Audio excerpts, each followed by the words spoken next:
This is the Good Neighbor Podcast, the place where local businesses and neighbors come together. Here's your host, Sophia Yvette. Welcome to the Good Neighbor Podcast. Are you in need of a mobile golf simulator company? Well, one may be closer than you think. Today, I have the pleasure of introducing your good neighbor, Brandon Cooley with Pop-Up Fairway. Brandon, so lovely to have you on this morning. Now, we are all excited to learn about you and your new business. So start off and tell our listeners a little bit more about your company. Yeah, Sophia, thank you so much for having me. I'm very grateful to be on the show today. So a little bit about me in the business. It is like you mentioned, a mobile golf simulator. It's fully inflatable, and I can take it basically anywhere there's space to set it up. I can either run it on generator power if there's no access to other power, or plug it into the facility that I'm at.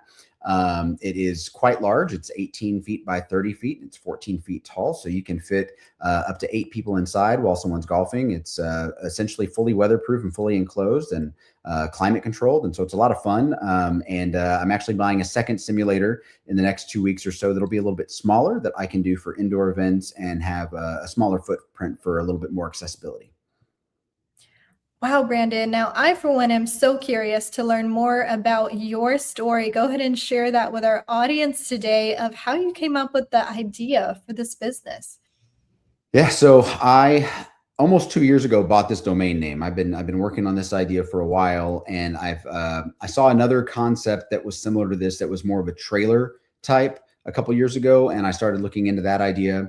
But at the time, it didn't make sense to break off from what I was doing on my day-to-day and invest money into a new business. So I tabled it. And then I thought about it a little bit more, probably a year later or so, and looked at some different models, whether it be a mobile one like the trailer I just mentioned, or more of a brick and mortar, because those were coming into popularity. And then I, once again, tabled it. I thought this isn't the right time. And then finally in February, I was talking to a buddy of mine who was with a turf company for a long time. And he broke off and started his own thing and started building indoor golf simulators and installing turf and putting greens in backyards. And he told me how successful he had been in his first 8 months of business. And that basically gave me the fire to just jump off and do it. And so I filed for the LLC, I think on the 27th of February, had it fully formed and paperwork in my hand on the 2nd of March, opened checking and credit accounts, bought everything. And first couple events have already happened. And I officially launched on May 2nd at the Frisco Streets Food and Truck Music Festival. Wow, what a story. Now, today, what is that most common misconception that you come across when it comes to your specific industry? This is a relatively new industry, or at least a new wrinkle in the golf industry. And so a lot of people don't understand how flexible this is with mobility, being able to go wherever.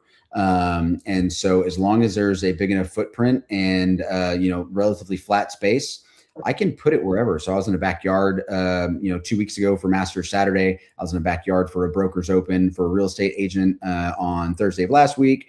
And so as long as there's the space to put it, I can go pretty much anywhere I need. And a lot of people don't understand how flexible that really can be. Now let's switch gears for a second, and we're going to dive into the marketing side of things. Now, we know marketing is the heart of every business. So ideally, I know you can help everyone, but what type of clients are you looking to attract, and how are you attracting them?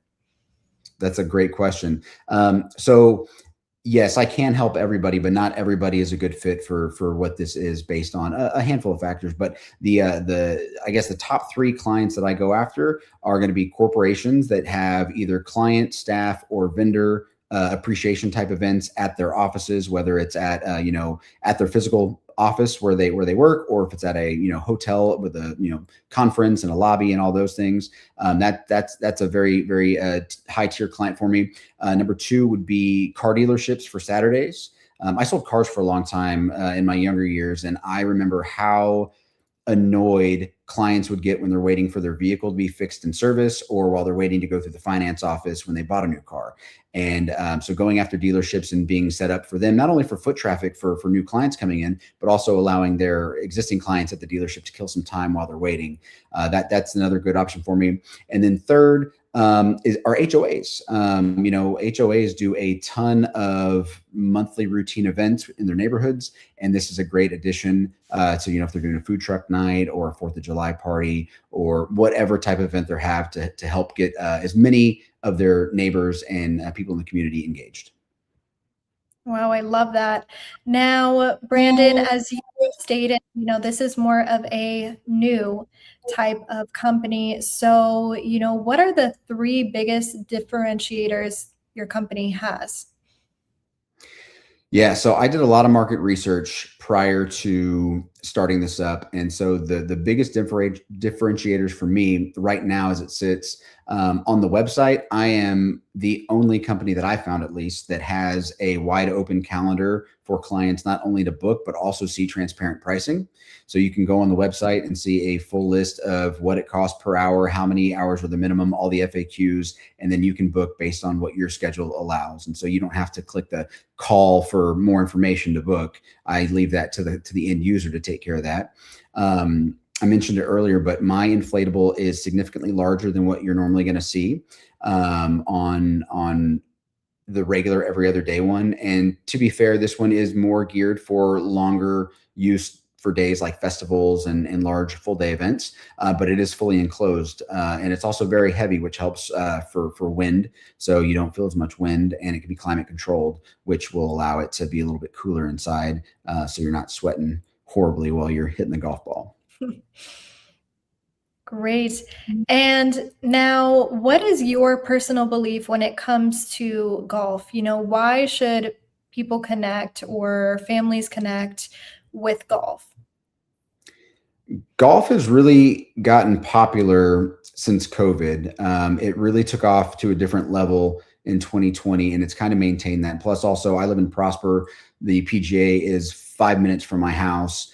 So this is golf central up here in North Texas. So, and then on top of everybody being in love with Topgolf and everything that comes along with just that. And I mentioned earlier that the other brick and mortar golf simulator buildings are becoming more and more popular. They're also being put in some corporate buildings. But I think just the fact that how do I say this? I've lost my train of thought, actually. I got stuck on a tangent. Now I got lost. Repeat that question one more time for me to make sure I catch up to where I was. I'm so sorry. Yes. Why golf? People can meet in so many different places. Why golf? See, I get so excited I forget what I'm talking about. Why golf?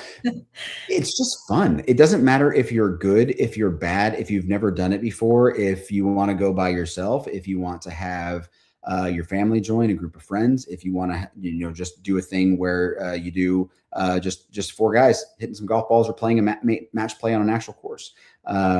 It's fun just to get together and, participate in maybe some adult beverages while you play, and just have a great time with friends and family. I think I've really grown to love golf over the years personally.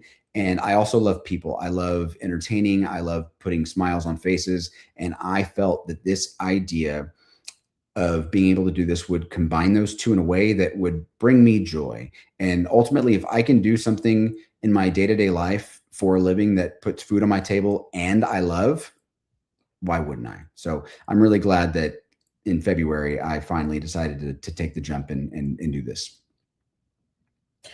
Final question today for you, Brandon, before we wrap up. Where can our listeners go to schedule in a event with Pop-Up Fairway? Yeah, thank you. The website is popupfairway.com. At the top of the page, it says book a pop-up. There's also multiple places throughout the homepage where you can click to get to the booking page. And then it's a super straightforward process. You click the date that you want, how many hours you want, and then there's a few questions of how many golfers, if you need golf clubs, and then of course where it's going to be, contact information, and then you pay. If it's more than 30 days out, you book 50% deposit and then pay the rest later on. Other than that, it's super easy to get there. I also have Of course, my socials are connected to my website. So you've got Facebook and Instagram that are both pop-up Fairway as well. Well, Brandon, I really appreciate you being on the show today, and we wish you and your business the best moving forward. Perfect. Thank you so much. I really appreciate you having me on. This was a wonderful experience to be able to talk to you and get my business out to a bigger and different audience. Thank you for listening to the Good Neighbor Podcast. To nominate your favorite local businesses to be featured on the show, go to gnpfrisco.com. That's gnpfrisco.com. Or call 469-221-9345.